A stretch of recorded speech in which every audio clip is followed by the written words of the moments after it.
Planejamento societário e tributário. Fundamentos para proteger e organizar a sua empresa.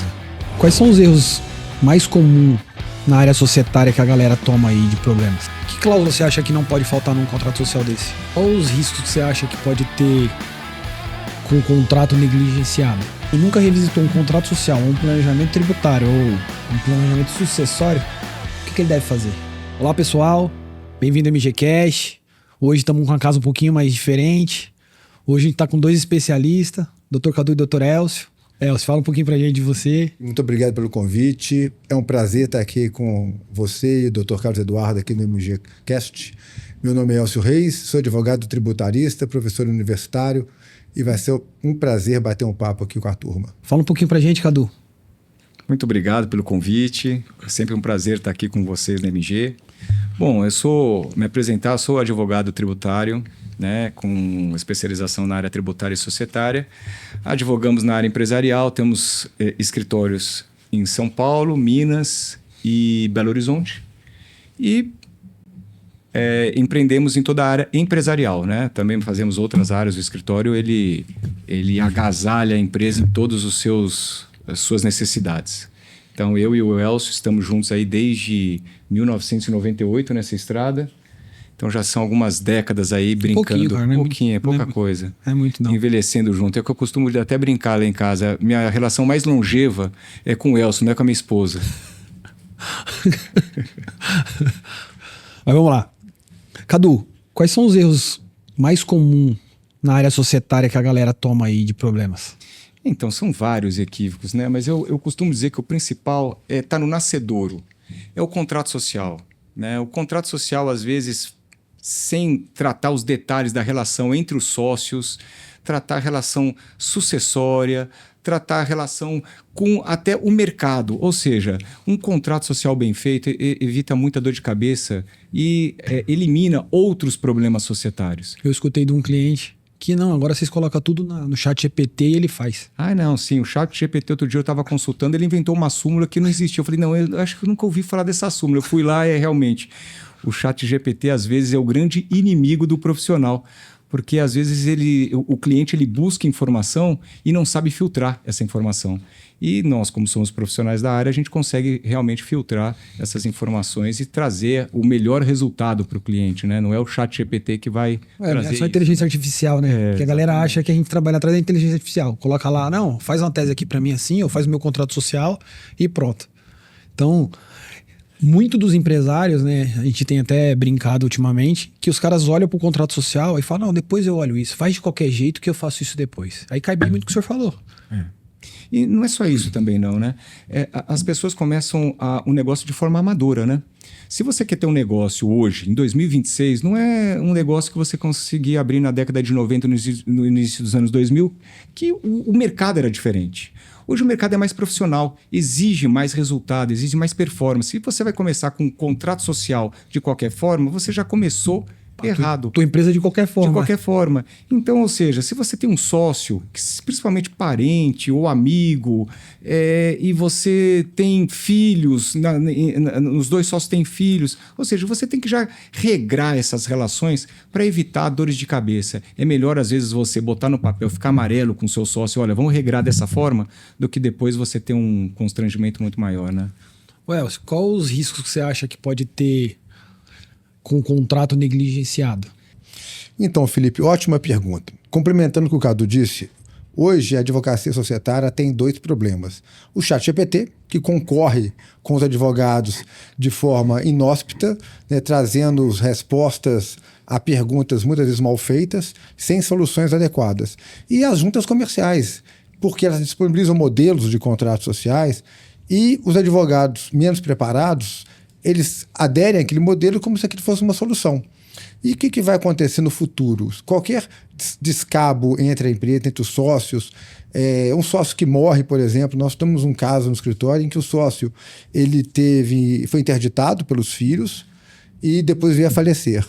Isso desencadeou uma briga societária gigantesca dentro da sociedade, porque os filhos nunca trabalharam na vida, eram apenas herdeiros e hoje querem assumir a posição do pai na sociedade. O contrato social muito mal redigido, não tinha nenhuma cláusula que dispusesse como se daria a sucessão no caso de falecimento, cláusula de exclusão de sócio, litígios surgem daí e podem, inclusive, terminar por a sociedade vir à falência. Porque você tem uma briga entre sócios antigamente controladores e agora você não tem mais quem manda na empresa e virou um colapso a situação. Até tocando nesse assunto que você trouxe como exemplo pra gente, que cláusula você acha que não pode faltar num contrato social desse? Olha, quando você fala em planejamento sucessório... Sim. Quando a gente contrata, quando é contratado fazer um contrato social, a gente tem que conversar com os sócios. Eu sou sócio do Cadu, mas eu não tenho interesse em ser sócio dos filhos do Cadu e o Cadu não tem interesse em ser meus filhos. Pode ser que eu queira, mas a opção tem que ser minha. Então a cláusula sucessória, bem feita, ela veda o ingresso dos cônjuges e dos herdeiros no quadro societário, salvo se o sócio remanescente desejar. E aí, além dessa cláusula impeditiva da sucessão automática, é necessário que o contrato social tenha uma cláusula específica sobre a forma de apuração de haveres, para que isso não vá para a justiça.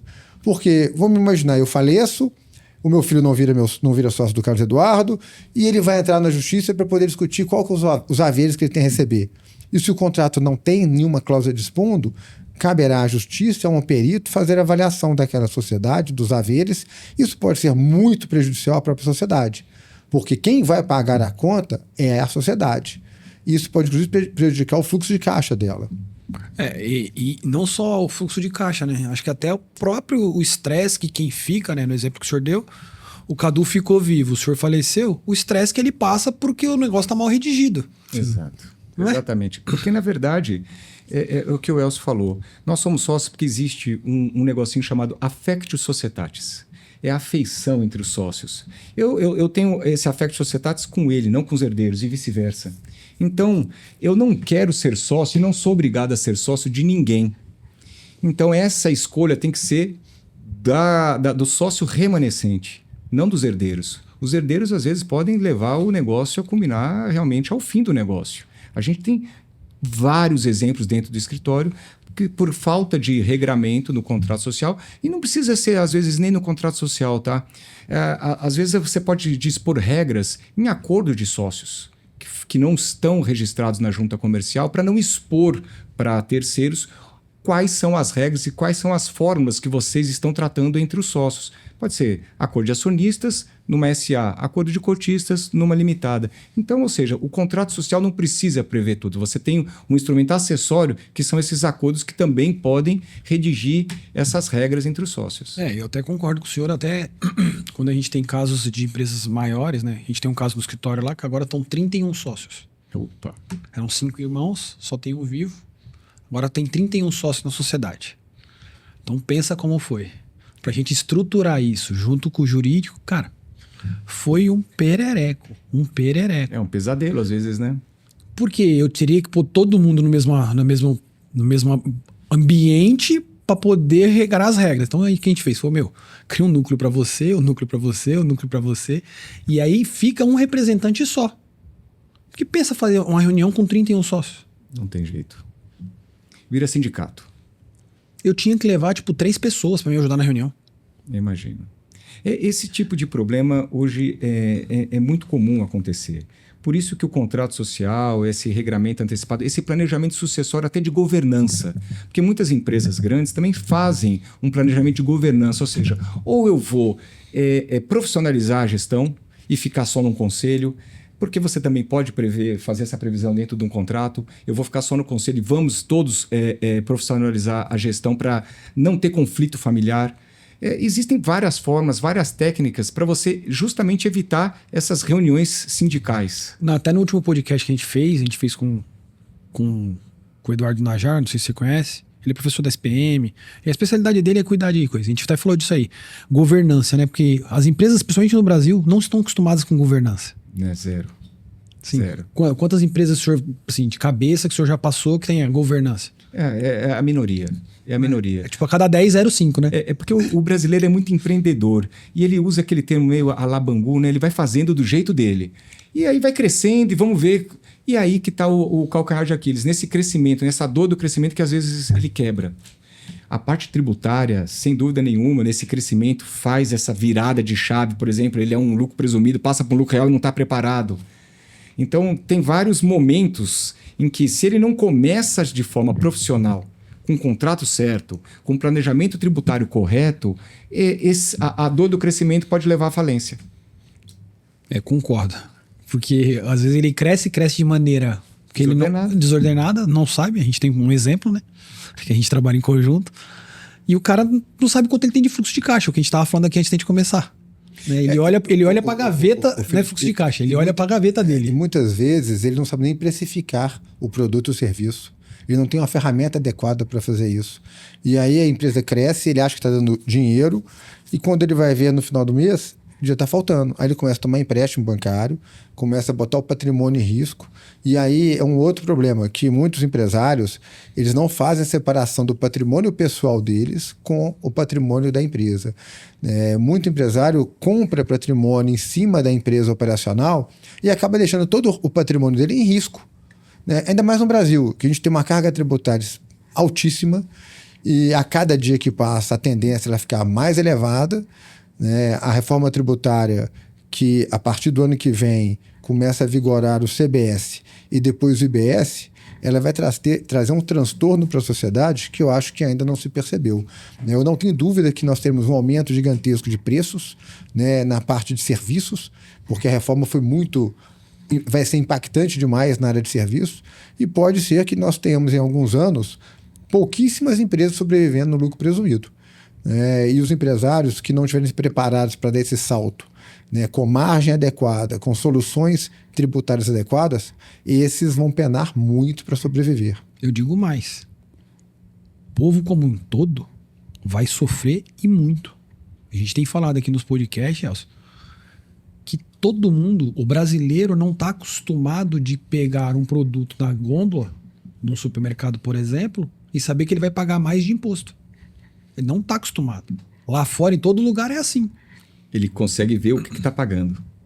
A vida inteira dele, ele foi lá e pediu R$10 de pãozinho. 10 reais de mussarela. E pagou os R$10 de pãozinho e os R$10 de mussarela. Só para gente fazer uma conta redonda, vamos supor que seja os 28%. Ele vai pagar mais R$2,80. Então, isso, no primeiro momento, eu acho que isso aqui vai dar uma confusão generalizada. Porque o brasileiro não está acostumado com isso. E, Felipe, sabe uma coisa que me deixa muito alarmado? Porque nós já estamos na metade do ano de 26, praticamente. Esse ano é um ano muito curto, né? Porque teve Carnaval, Semana Santa, Copa do Mundo. O ano começou agora. Só para lembrar, o ano começou agora. Acabou o Carnaval, começamos agora, Brasil. Daqui a pouco tem Semana Santa. Acabou a Semana Santa, já tem a Copa do Mundo. Acabou a Copa do Mundo, tem eleição. E as pessoas não estão entendendo que ano que vem nós temos uma mudança drástica no cenário tributário do consumo. A alíquota estimada entre 8,8% e 9%, ela vai impactar sensivelmente os preços. Imagina uma empresa que hoje, do lucro presumido, paga 3,65%, de PIS e COFINS. A partir de janeiro, ela vai pagar 8,8% de PIS e COFINS. Se ela não tiver nenhum fator redutor, tiver pouquíssimos créditos, imagina repassar isso por preço. Então, eu repassei o meu serviço por preço do meu cliente, ele recebeu aquele preço aumentado, vai incorporar aquele custo nos preços dos produtos que ele vai revender, e isso vai desaguar no consumidor. Então, e as empresas ainda não fizeram as contas. Então eu brinco, falta pouquíssimo tempo para a reforma ser implementada, e eu não sei precificar o meu serviço e o meu produto a partir do ano que vem. Eu vou esperar virar o ano para verificar o impacto que vai ter, para começar a fazer a tabela de preços, para começar a estudar o impacto tributário. Foi o que a gente falou aqui antes de começar o podcast, né? Tudo está entrando em vigor, seria o ano teste, 2026 seria o ano teste, que o próprio governo já conseguiu prorrogar, que a gente acredita que não entre em março, abril, né? A gente falou isso aqui antes. Como é que eu vou testar se nem meus ambientes de teste estão funcionando? Se nem o que é para ser teste está funcionando? Aí nem você diz, vai chegar a Copa do Mundo e eu não tenho as alíquotas que já tenho há um ano fazendo. Não, Felipe, imagina o seguinte, nós estamos na capital do país, economicamente falando, São Paulo. São Paulo, a prefeitura teve dificuldades na implementação. Técnica, Belo Horizonte, Rio de Janeiro também. Imagina a cidade do interior. Imagina aquelas empresas que estão localizadas não nas grandes capitais, mas no interior, que boa parte de empresas do agronegócio não estão aqui, estão no interior. Interior de Mato Grosso, interior de Goiás. Imagina como é que vai ser a emissão das notas fiscais nessas localidades. Porque a Receita Federal está se preocupando em criar um ambiente para arrecadação, mas ela não está preocupando quais são as informações necessárias para que os contribuintes possam, né, emitir seus documentos, fazer os seus cálculos. Eu nem vou muito longe, tá? A gente foi dar uma palestra no interior de Goiás, Catalão, e olha que tem grandes empresas lá. Sim. A galera lá tá toda preocupada, que a prefeitura não tem condições tecnológicas. As prefeituras do interior não têm condição financeira para quase nada. Imagina capacidade tecnológica para introduzir esse novo sistema. Tem cidades lá, Cadu, que estão fechando o correio, porque não tem gente. Imagino. Aí pensa como é que um cara desse vai implementar um negócio tecnológico. Não implementa. E de outro lado, a gente está falando aqui de uma reforma de consumo, mas esse ano já entrou um aumento da tributação na renda.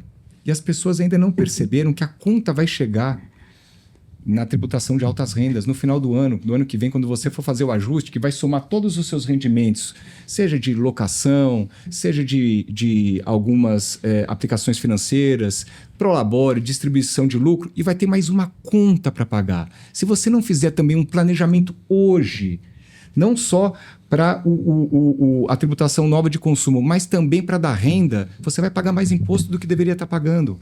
Ou seja, um planejamento societário bem feito, aliado a um planejamento tributário, vai mitigar a tributação da renda e, por consequência, no ano que vem, do consumo. Então, ou seja, o preparo, o início tem que ser hoje. Na verdade, ontem. Tinha que ser no passado. Mas quem não fez, ainda dá tempo. Tem que fazer, tem que se planejar, tem que contactar profissionais habilitados na área para estudar, que cada caso é um caso. Não existe bolo pronto. Não existe bolo pronto. Não tem como. O que serve para uma empresa não serve para outra.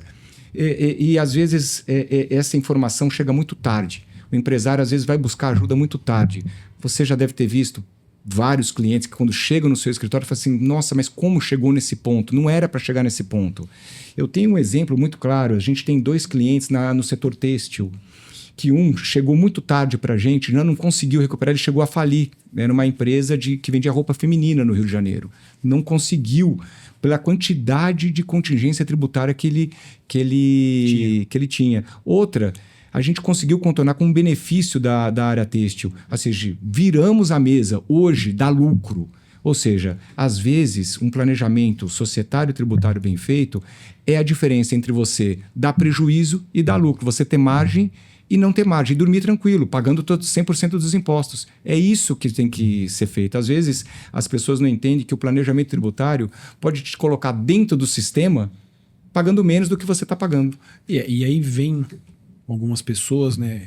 Posso até chamar de picaretas, para não chamar de não profissionais, porque um cara desse que engana as pessoas, para mim o cara é um picareta. Sim. Vem prometendo mágicas, e aí, acho que foi no final do ano passado, a gente pegou um cliente, cara, falei, cara, você não tem salvação. É triste eu dar uma notícia dessa para um empresário brasileiro. O cara com 30 anos de empresa, e você fala pro cara, você não tem salvação. Não, mas ele sempre me prometeu isso. Esse ponto que você tocou é importantíssimo, porque hoje até menos, mas alguns anos atrás, não tinha semana que eu não recebia empresários no escritório com planejamentos fictícios, né, vendas de direitos de crédito para quitar dívida tributária, para pagar o imposto mensal. Aí eu falei, olha, esse aqui eu vou pagar só 30% do crédito, o resto vai ser compensado. Aí eu falei, olha, se existisse mágica na tributação, você acha que as grandes empresas, as multinacionais não estariam aplicando? Ou você acha que você inventou a roda? Mas você sabe o que eles falam? Os grandes faz, mas não fala. E eu sei a mágica. Porque é engraçado, mas é triste. É triste. É porque esses profissionais, eles vendem as compensações, cobram o êxito e não tem compromisso com a empresa. Eles vão embora. E vai embora. E a casca de banana fica pra gente, para tentar resolver o problema que ele deixou. Exatamente, não tem mágica. O tributo é o tributo. E mais, uma coisa importante que também está passando desapercebida. Em janeiro deste ano, foi promulgado o Código do Contribuinte. E os empresários ainda não perceberam que esse tipo de picareta que está deixando rastro de contingência tributária, segundo o Código do Contribuinte, que foi promulgado, que já está valendo, Já está em vigor. Já né? está em vigor. Você ficar 4 meses seguidos ou 6 alternados no período de 12 meses sem pagar, você pode ter sua inscrição estadual ou seu CNPJ cancelados. E aí? Acaba com a empresa. Só complementando, Felipe, esse código do contribuinte, que eu não sei porque chama código do contribuinte, que é só para ferrar o contribuinte. Acho que é o nome bonitinho que eles inventaram. Precisa inventar um nome bonito. Exatamente. Eu não posso dizer que é um código que vai ferrar o contribuinte. Ele tem um efeito mais danoso ainda. Porque, além, quando o devedor contumaz perde a CNPJ e a estadual, ele está impedido pelo código de pedir recuperação judicial. Está impedido de pedir transação tributária. Nós temos as leis de transação tributária federal e diversos estados têm as mesmas leis. Pela lei complementar que foi aprovada, o contribuinte que for qualificado como devedor contumaz não pode requerer recuperação judicial, transacionar e mais, está sujeito à falência. Tem um caso recente no Rio de Janeiro, tá? Dívida tributária antiga, mas essa norma ela produz efeitos imediatos. A União Federal, juntamente com a Procuradoria do Rio de Janeiro, requereram a falência da empresa. E o pedido já está tramitando de falência e pode ser que uma empresa com a marca nacional, né, venha a falir por dívida tributária. Aí é o que eu te falo, entre esses profissionais, monta essas operações malucas, o povo acredita, a gente sai como culpado porque a gente nega. Não dá, não serve. Eu até escutei de um cliente, não era nem cliente nosso, que ele falou que eu tava com inveja. Falei, não. Acredito que sim. Pelo contrário, eu não quero é passar pelo que ele tá passando. Porque eu venho para fazer história. Eu não tenho condições, porque o nosso prédio é vermelho, eu não tenho condições de pegar um prédio vermelho com 400 pessoas dentro dele e sumir no mundo. Ele só carrega a malinha dele. Se ele sair daqui e for para os Estados Unidos, ele te deu um tombo e você fica. Você tem CPF, você tem CEP, você tem endereço fixo, que ele sabe onde vai te procurar se você fizer algum erro na contabilidade ou prometer alguma coisa que não possa ser cumprida. Esses aventureiros não. É isso que você falou. O empresário vai herdar uma dívida e vai herdar, sabe o quê? Um problema penal. E aí ele nasce já com 2 problemas. Ele nasce com um problema tributário e um problema criminal. Exatamente. E aí, que nem o senhor mesmo disse, aí o cara não consegue fazer um projeto transacional, o cara não consegue fazer uma RJ. Então, assim, até juridicamente e contabilmente, a gente fica assim, né? De mão atada. Sim. Eu não consigo fazer nada para te ajudar. Exatamente. Por isso que a gente insiste, assim, tem que iniciar um planejamento societário, tributário e de proteção patrimonial. Porque, às vezes, o risco do empresário é muito grande. A gente sabe da carga tributária. A carga tributária é enorme, é agressiva. Antigamente, o empresário ele crescia utilizando o imposto. Ele fazia do imposto margem para crescimento. Hoje não existe mais essa possibilidade. Os mecanismos que foram desenvolvidos para se cobrar o imposto, hoje você pode sofrer arresto, bloqueio na conta corrente, o seu patrimônio pode ser todo bloqueado. Ou seja, o avanço tecnológico propiciou as fazendas estaduais e a nacional de ser mais agressiva na cobrança dos tributos atrasados. Então não dá mais para você ter margem de fazer do imposto seu capital de giro. Então tem que fazer um planejamento, tem que separar o patrimônio que você ganha e proteger ele de forma a que o risco do negócio, que mesmo você trabalhando certinho, intempéries acontecem para todo mundo. Então você tem que ter o seu patrimônio resguardado para evitar fraude a credores, fraude à execução, porque são movimentos que têm que ser feitos de forma antecedente ao problema. Eu quero te fazer, não só para o senhor, mas para os dois, aí quem quiser responder pode responder. Eu queria voltar um tiquinho só numa fala do senhor. Que todo mundo estava colocando, tudo que você vê na internet, na mídia, que era só o que fosse distribuição de lucro que ia pagar o imposto. E não é distribuição de lucro. Isso a gente precisa deixar claro. É toda a renda que entrar na tua conta. Prolabore, aluguel, distribuição de lucro. É que a norma ela é dividida em 2 momentos, né? A retenção do acima de R$50 mil distribuído por mês, né? Limitada a uma isenção anual de 600 mil. E o que passar disso, eu caio na tributação de altas rendas. Que aí vai no ano subsequente. Então, ou seja, não é só a distribuição de lucro, as altas rendas também serão tributadas, entendeu? Então, eu posso estar ganhando não de distribuição de lucro, mas de outra forma e vou sofrer a mesma tributação. E é isso que a gente tem falado para os clientes. E aí um cliente, né, de novo, foi na IA e me deu a resposta da IA. Falei, cara, você não precisa acreditar em mim. É só a gente ver pela lógica. A retenção você vai pagar na empresa, você tá certo. Só que tudo que passar na tua conta, que passar dos 600 mil, vamos supor que entre 1 milhão. Lá na declaração do imposto de renda do ano subsequente, quando você fechar o ano calendário, que você vai entrar. E é importante que a própria norma coloque alguns mecanismos de limitação dessa tributação. As empresas que estão no lucro real, efetivamente, elas vão ter aplicados 34% sobre a base do imposto de renda. Então, elas estão próximas da alíquota efetiva de 34%. Essas empresas não vão sofrer a tributação como as empresas que estão no lucro presumido, que a presunção, geralmente, não atinge os 34%.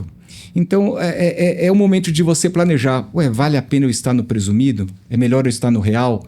Como que eu vou trabalhar isso? É o planejamento.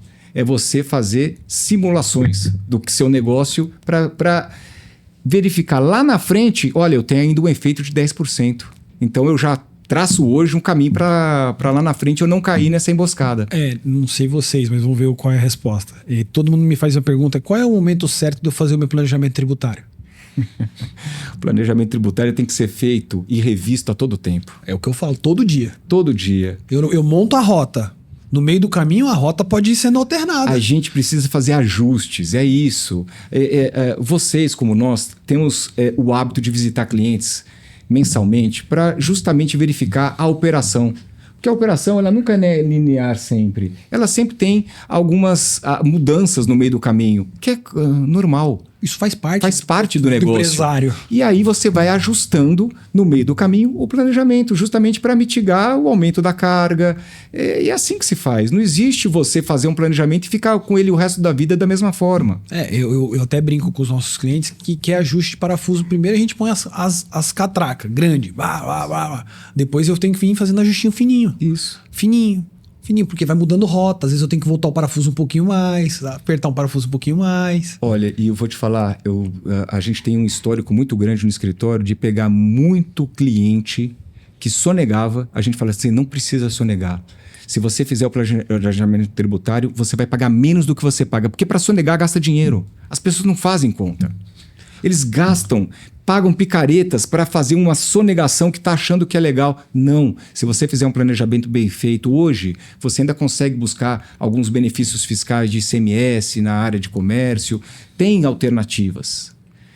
Com a reforma tributária vai ser outro ambiente de planejamento. Mas hoje ainda tem alternativas. Você não precisa sonegar e gastar para sonegar. Eu tenho um exemplo clássico no escritório. A gente tem uma indústria que fatura quase $500 milhões por ano, que tinha uma contingência enorme, que a gente está tratando hoje dessa contingência via transação com a PGFN. A gente trouxe a carga tributária dela efetiva para 11%. Tudo 100% legal. Ou seja, se uma empresa que fatura quase 500 milhões ano não conseguir pagar 11% de carga tributária efetiva, então o negócio não é bom. Sim. É uma alíquota praticamente de um Simples Nacional.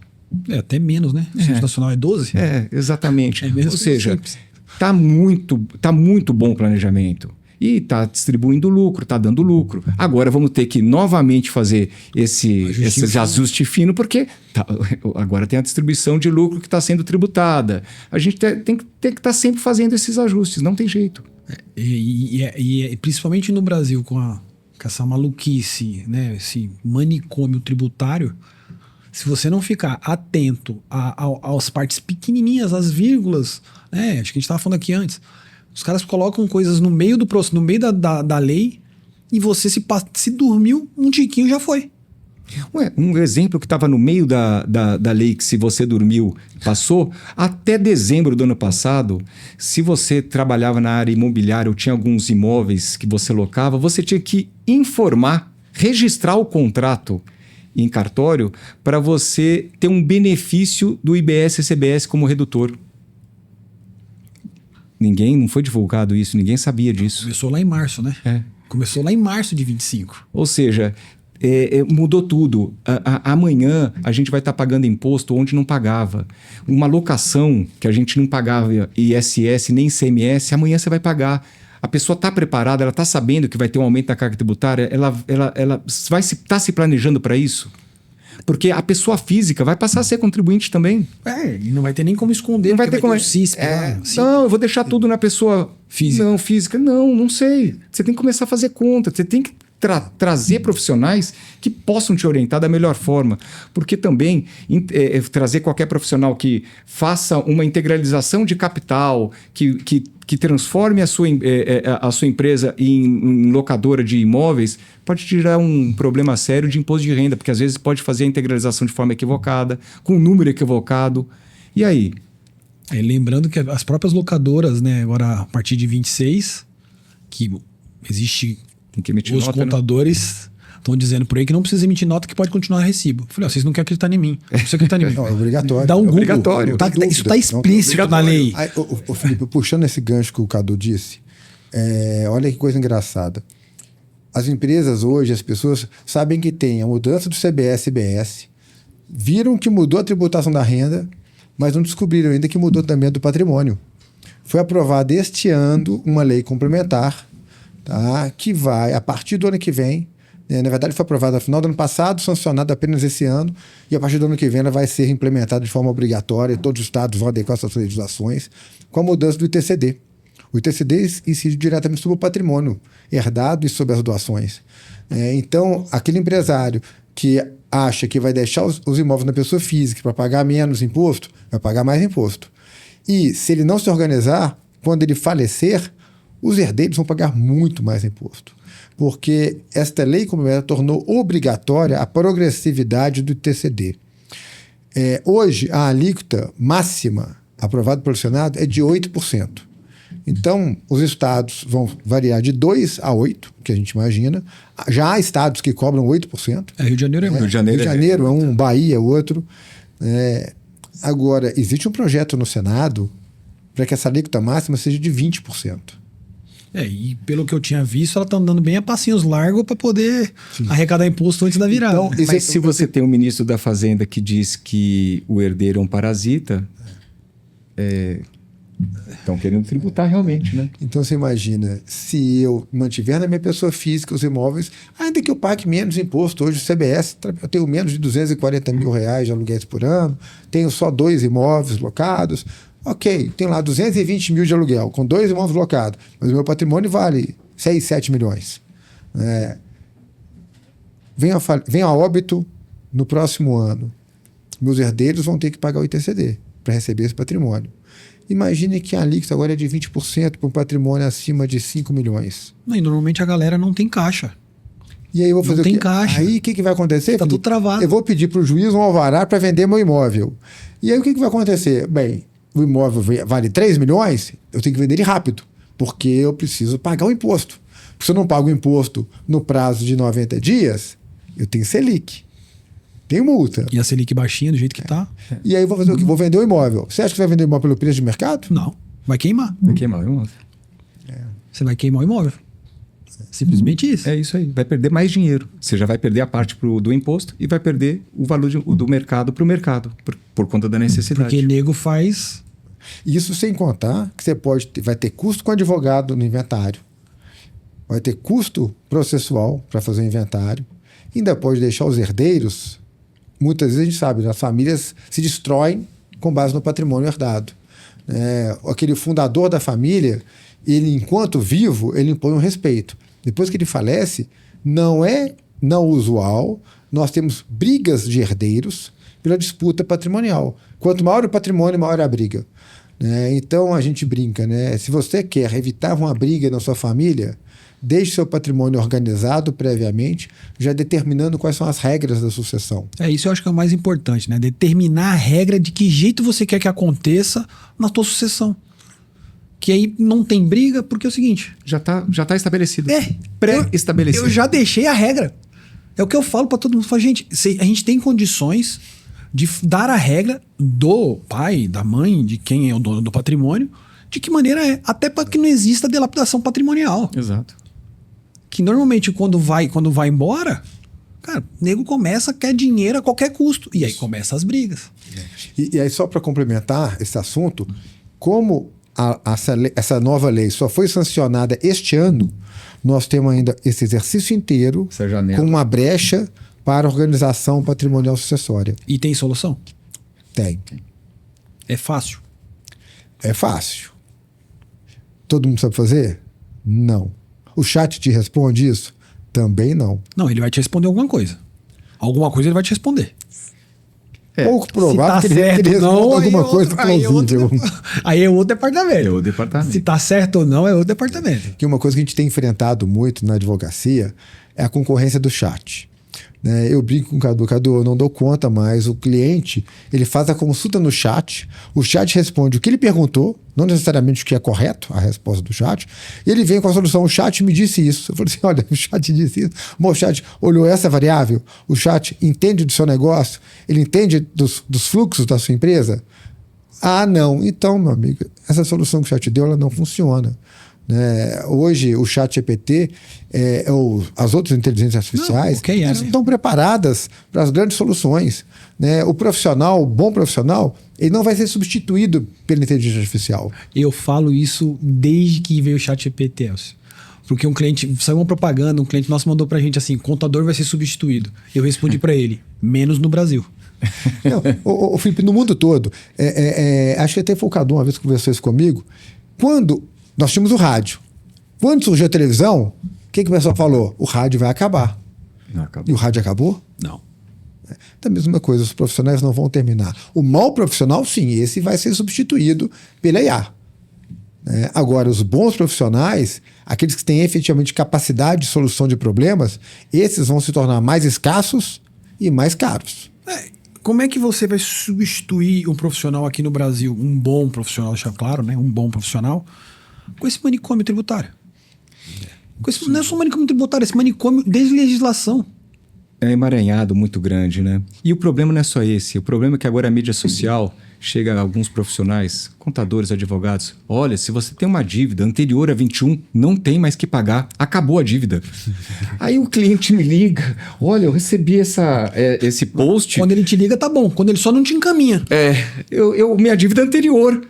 Não acabou ela? Eu falei assim, não é assim. Essa é uma mensagem que o cara tá passando para ser, eu não sei qual que é o objetivo. Claro que eu sei, é para o cara ligar lá e tentar vender serviço. Mas é uma meia verdade, entendeu? Então estão vendendo ilusões, estão vendendo promessas que não são verdade. A mensagem é, quer proteger o patrimônio? Faça de forma preventiva. Tudo é preventivo. Você quer não ter problema sucessório?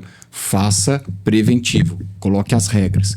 Quer ter um negócio, uma sociedade próspera e sadia?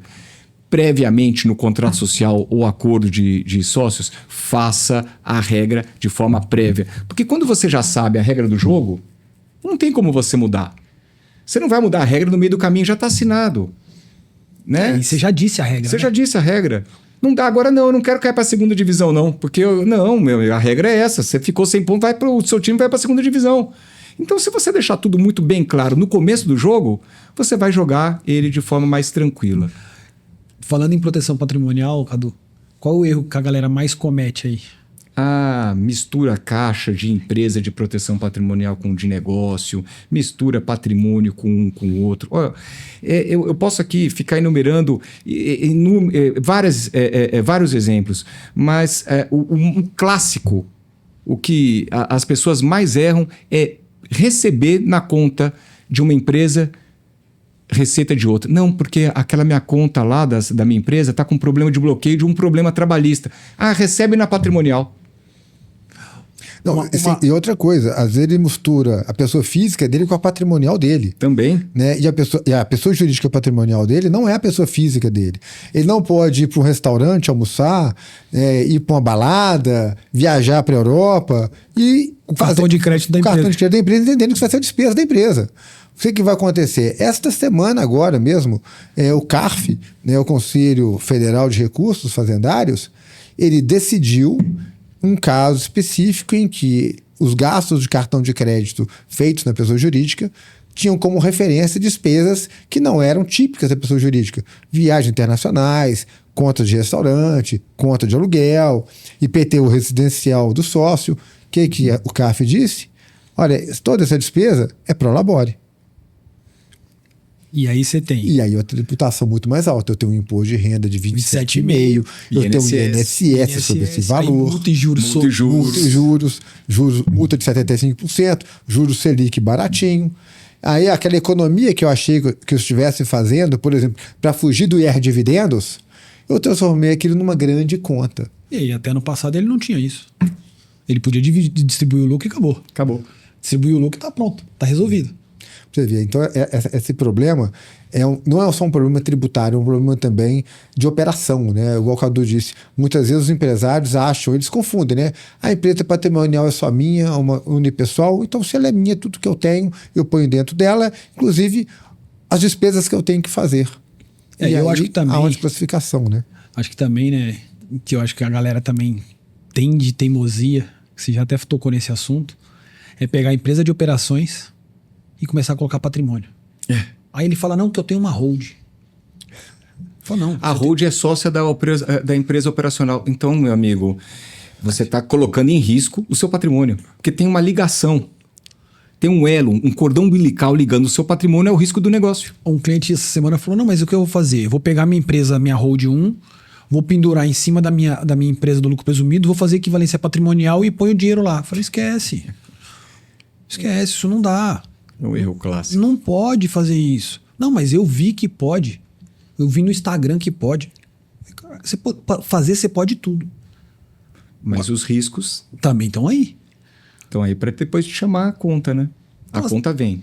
E o grande problema é que o brasileiro tem sempre aquela tese, né? Isso não vai dar nada. Em 5 anos a conta costuma chegar. É o que a gente falou num podcast. 5 anos a gente falou num podcast para trás assim. O fisco já esteve mais atrasado.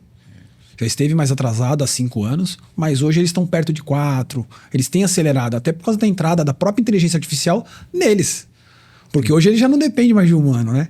A própria inteligência que está lá, o sistema, o cruzamento de dados, já vai começar a acelerar o processo. E geralmente as fiscalizações se dão pelo erro do próprio contribuinte. Contribuinte que toma alguma conduta, alguma informação que é prestada de forma equivocada, que chama a atenção do sistema e chama a fiscalização para ele. Às vezes a culpa, ele mesmo chama a fiscalização sem saber. E ainda mais, né, que a gente falou aqui um pouquinho mais para trás, você descuidou e dormiu, o Pix. O Pix, que ninguém tá falando nada. Ela uma chave de fiscalização. Ela vem no meio de uma lei que passou, se eu não me engano, acho que é artigo 18, não lembro da lei, mas veio no meio da lei que ele vai olhar. E ninguém tá tocando nesse assunto. Tá aí, um ponto de cruzamento. Um ponto de cruzamento, exatamente. Então é isso que eu acho mais difícil no Brasil. Porque as leis nossas não são claras. Ele cria uma lei substituindo outra lei, que revoga um artigo da outra, que coloca um novo. Mas, Felipe, o problema não é só são as leis que não são claras, que o judiciário está vacilando muito também. O judiciário não está dando a segurança jurídica para o contribuinte, para o cidadão. A gente não sabe. Hoje a gente tem uma decisão que amanhã pode mudar. Um ministro do Supremo já disse que fez uma equiparação de que, olha só, é quase que um cassino o direito tributário. Se você pagou, ganhou na justiça, transitou em julgado, mas mudaram o entendimento, você tomou risco. A gente tem vários casos, né? Que não dá para falar a marca aqui, mas teve casos dos caras ser autuados porque o fisco entendia que era de um jeito. E agora eles foram autuados. Aí eles fizeram a operação nova do jeito que o STF tinha falado. E agora os caras foram autuados que agora o fiscal disse que não é daquele jeito, que é do antigo jeito. O cara falou, mas a decisão foi de vocês. Mas é a insegurança jurídica que a gente tem. Complexidade das normas, subjetividade delas e o judiciário vacilando. Em vez de o judiciário estar dando uma segurança de um rumo, um caminho, olha, pode seguir por aqui, que nessa estrada você está tranquilo. Não. A gente tem nessa estrada bifurcações que a gente não sabe para que lado seguir. E a gente vai falar para o cliente, olha só, pode ir nesse caminho que está correto. Eu não tenho hoje segurança para dar 100% de certeza para um caminho seguro, que não vai ter problema. A pergunta que eles fazem, não, mas é 100% seguro. É o que eu sempre falo pro pessoal, cara, no Brasil, você pode trabalhar 1000% certo. A gente vai ter sempre... Não é no Brasil que o passado no Brasil o passado é incerto. incerto. Olha aí. Esse caso que o Cadu contou é um caso relativamente recente do Supremo, em que o Supremo, decisões transitárias julgadas há 10 anos, o ministro disse que a empresa apostou numa roleta russa, porque ela seguiu a decisão transitada de julgado. Ou seja, o trânsito julgado para o direito é aquela solução em que não cabe mais recurso, então é que ela é imutável. Não existe nada mais seguro para um contribuinte que ele tenha uma adesão favorável ao transitar de julgado. Isso não existe mais. É porque ele próprio mesmo pode mudar a decisão dele. Mudou o entendimento. Olha só, você quer mudar, muda a lei. Muda a lei que você mudou o cenário legal, ou seja, aquela hipótese de incidência tributária agora é diferente. Mas não, eu vou mudar o entendimento da decisão. Então, eu estou legislando. E aí, Cadu, só para a gente voltar naquele ponto do planejamento, que o Felipe perguntou, quando é que vocês fazem planejamento? Né? Esse é um exemplo clássico. Por que você tem que ter um advogado e uma contabilidade muito ajustadas, né, e antenadas com as mudanças, tanto legislativas quanto do entendimento jurisprudencial, né, e o entendimento dos próprios conselhos de contribuinte. Porque se você não tiver isso adequado, você não vai conseguir ter uma empresa saudável. Então, o planejamento tributário que eu faço hoje, pode ser que amanhã eu seja obrigado a revê-lo, não porque mudou a lei, mas porque mudou uma interpretação. Então, eu preciso chamar o cliente, mostrar para ele que ele esteja seguro da solução que está sendo apresentada e do novo caminho que ele tem que trilhar. Então, é algo que não é estanque. Tá? O planejamento tributário ele tem que ser sempre um processo de continuidade dentro da empresa. A gente sempre fala no escritório que eu tenho que sempre revisitá-lo.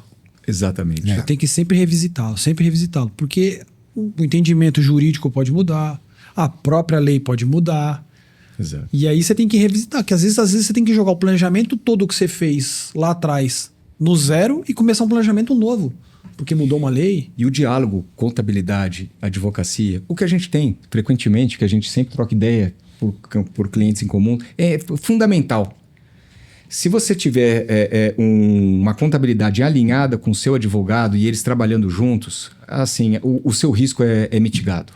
Eu até brinco, Cadu, com que eu acho que o advogado e o contador são os dois braços do cliente. Porque nós dois trabalhamos juntos, eu consigo fazer o negócio andar da maneira correta. Porque eu tenho o risco que o próprio pessoal do jurídico pode planejar.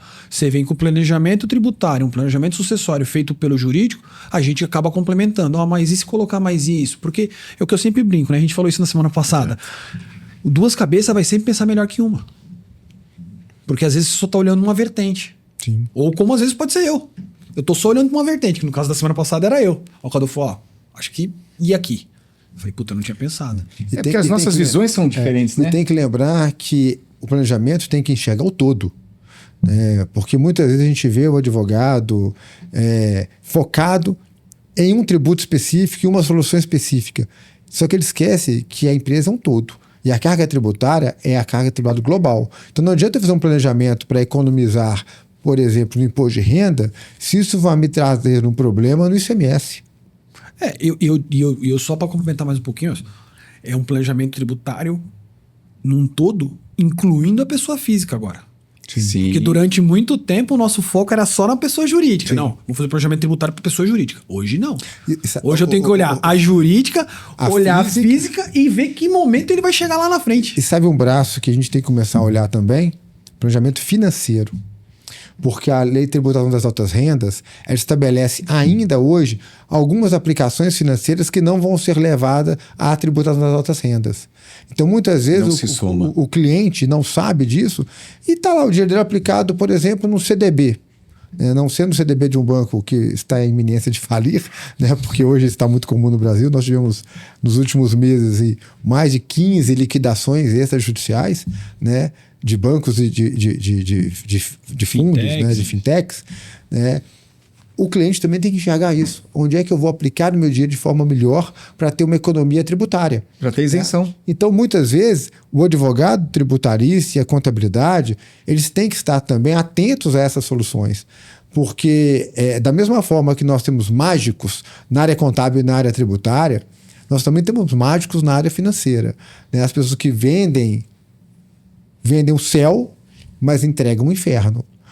Então, é um ponto que é importantíssimo. Quando nós estamos analisando hoje a questão da atribuição das outras rendas, e pedimos o imposto de renda do cliente, a documentação, os investimentos, a gente passa para um analista financeiro para que ele, olha, isso aqui dá para mudar? Aqui, se eu fizer assim, eu vou ter um ganho tributário. É possível fazer essa adaptação no tipo de aplicação que ele tem? Chama o cliente, olha, você está com a aplicação errada. Aqui, muitas vezes você tem um rendimento menor, mas que não é tributado. E acaba, então, no líquido, você ganhando mais dinheiro. É que o banco só fala para ele que ele vai ganhar mais tantos por cento. Ele não fala líquido efetivo, né?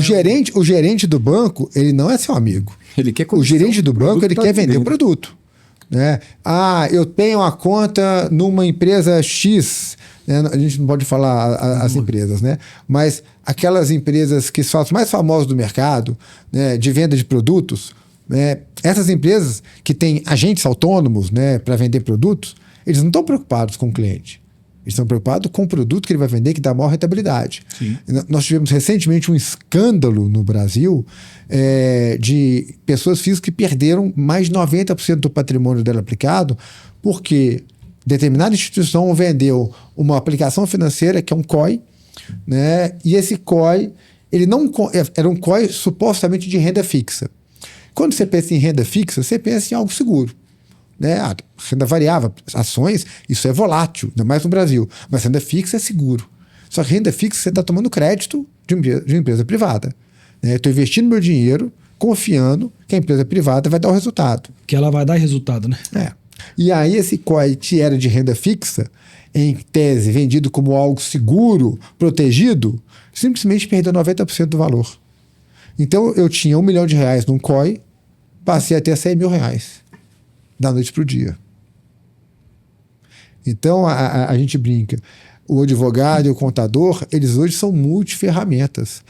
Além de planejamento tributário, planejamento sucessório, análise econômica, análise da contabilidade, estruturação da melhor carga tributária, ele também tem essa capacidade de enxergar e de alertar. Então, o trabalho hoje é um trabalho de vários braços, são dois, não são mais 4 braços, 2 cabeças. Hoje a gente tem que entregar uma solução muito mais completa, né, para os empresários. E eu te falo que até mais. Muitas das vezes a gente é até psicólogo. Também. Isso é direto.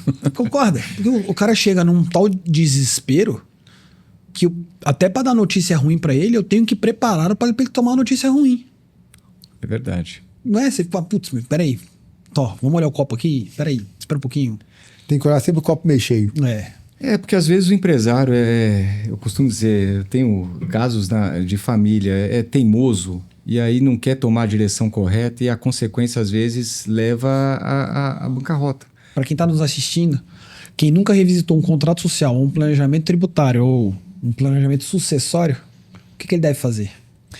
Eu acho que... Ou qual é o passo mais urgente? Acho que é a pergunta... na verdade, isso é para ontem, né?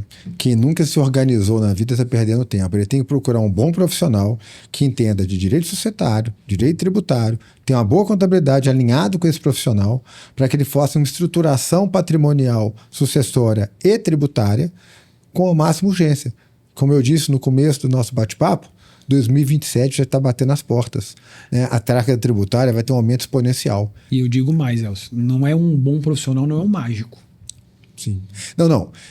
Felipe, mágica na tributação não existe. Então ele tem que procurar profissionais bons e sérios para que ele tenha uma solução e não um problema. E esse é o mais difícil no Brasil, cara. A gente concorre com pessoas que eles vendem mágico. Eles acham que o cara vai tirar o coelho da cartola e a gente vai falar com o cara, não, você tá certo. O coelho da cartola no mundo tributário... O coelho não é um coelho, né? Nós trabalhamos há 30 anos no direito tributário. Aí chega uma pessoa, um aventureiro, fala, não, isso aqui... A minha bagagem não vale nada do que eu tô falando. E ele tá dizendo que tem uma mágica e que essa mágica vai funcionar. Então, Sim, não tô dizendo, não tô aqui repreendendo o cenário que eu vou dizer aqui por causa da idade. Mas esses dias eu atendi um advogado... junto com o cliente, se ele tivesse 26 anos era muito.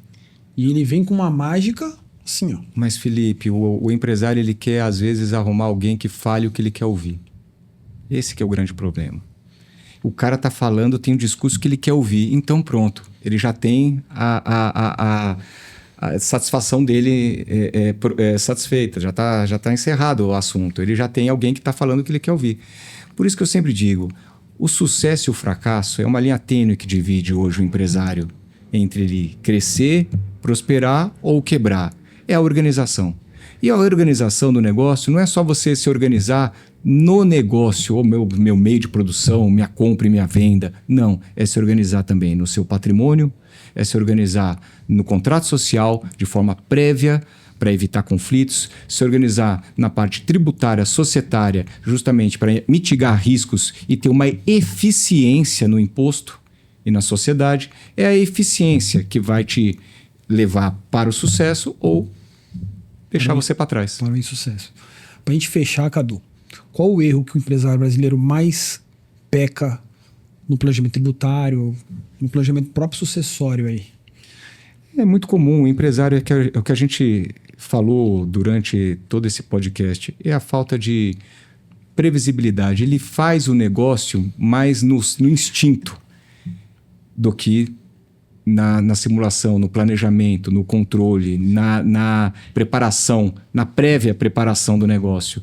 Todo empresário que faz o negócio na base do instinto e depois vê o que vai acontecer, esse tem realmente poucas chances de ir para frente. Eu até falo isso com a própria experiência dos clientes nossos. Antigamente isso funcionava, porque o instinto dele falava muito mais alto. Mas não era esse manicômio que a gente vive hoje. Tinha margem. O imposto cresceu tanto que tirou essa margem. Antigamente, ele podia trabalhar com a margem do imposto, ele podia sonegar que as fazendas eram ineficientes na cobrança, na fiscalização.